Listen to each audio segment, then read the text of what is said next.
Le clown allergique.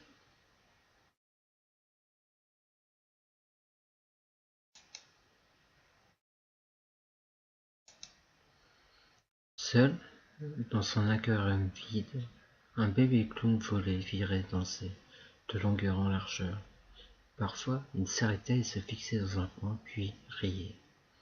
Souvent triste, le petit poisson se sentait à l'étroit au fond de ce bassin. Il ne respirait plus, glacé par l'eau froide. Ses espoirs s'envolaient dans cette mare sans canard. D'un trait magique, ses pleurs s'effaçaient dès que ses amis, étoiles de mer et anémones, tapissaient de leur présence les murs de son imagination. Des couleurs s'installaient, un rouge délicat, un vert outre-mer, ou encore un rose pâle, pour donner jeu et joie à ce beau calme. Quand il ouvrait les yeux, le petit clown pensait dans sa cage, ce lieu où le sol reste couvert de sable, sans même un coquillage. Des bulles d'espoir montaient vers la surface, là où personne ne l'écoutait. Ses cris restaient sans son, alors ses paupières se fermaient, et doucement, il s'éloignait de cette misère. Chaque matin, Dame Hippocampe le sortait de son sommeil, en lui donnant 2 ou 3 coups de museau sur la face, désireuse d'un compagnon de fortune pour jouer à un jeu d'échecs ou de maths. Par politesse, le bébé clown acceptait de jouer. Il détestait ce jeu, mais ne voulait pas contrarier ce cheval de la mer. Alors, sous le regard narquois d'un poisson-lune qui éclairait la partie de tous ses mystères, le petit poisson s'endormait sur l'échiquier. L'hippocampe, pas dupe, ne se vexait pas et lui disait « À toi de jouer maintenant ». Rien ne troublait son sommeil. Sans une table délicate sur son aile, le bébé clown serait resté des années sans jouer la moindre pièce.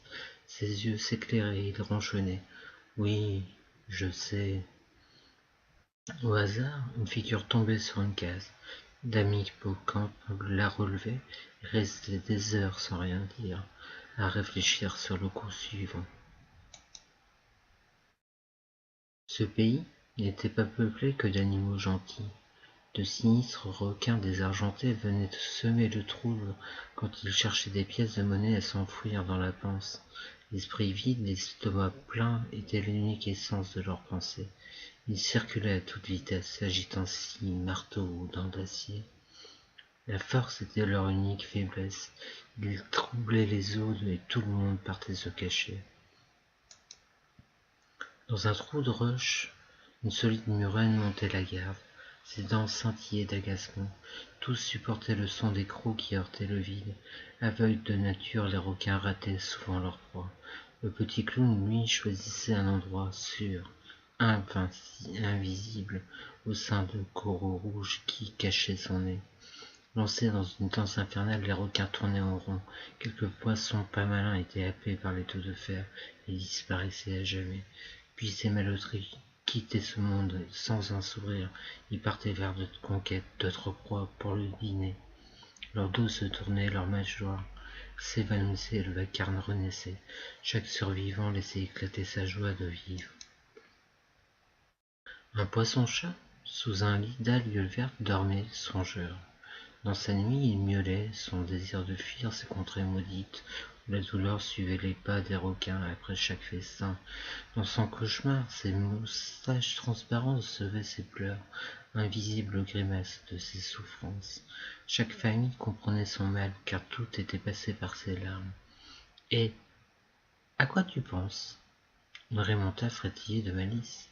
Elle regardait le petit clown d'un air affectueux. À ses côtés, il n'éprouvait nulle crainte. Sa Majesté la Reine n'était pas amateur de bouffons. Elle souhaitait juste de sa part un peu d'attention pour rompre la monotonie des conversations. « Ah rien, dit-il en s'en allant. » La reine le suivait du regard et semblait étonnée par cette nouvelle allusion. Le plancton guidait son chemin. Tranquille dans cette faune, il se déplaçait sans peur. La larme qui coulait sous son œil inondait de ses charmes les autres poissons. Cette cicatrice était la clé du succès de l'artiste. Face aux marsouins et autres pingouins, il jonglait facile, sans perdre les balles et attendait sagement les applaudissements. Son chaud s'arrêtait face à des phoques enjôleurs qui le séduisaient. Alors il s'effaçait, admirant au passage cette neige ou ces monstres de graisse, emportés par la grâce et au fond de l'océan. Cela coulait douce.